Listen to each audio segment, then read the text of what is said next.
question from solid geometry in front of us. Let us go ahead and read it. Cans A and B are both right circular cylinders. The radius of the base of can A is 4 times the radius of the base of can B. I'm going to assume that for can A, radius is RA. For can B, radius is RB. So from the question, I can write RA is equals to 4 times RB. Now it says, and the height of can A is 5 times the height of can B, meaning height is HA for can A, HB for can B, and we can write the relation that HA is equals to 5 times HB.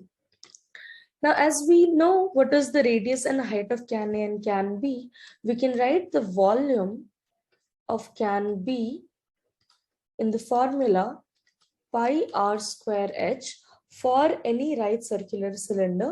So for can B, we can say it's pi rb square hb. And volume of can A similarly will be equals to pi RA square HA. As we know, RA and HA, radius of can A and height of can A, in terms of radius of can B and height of can B respectively, we can write pi 4 times RB whole square times 5 HB.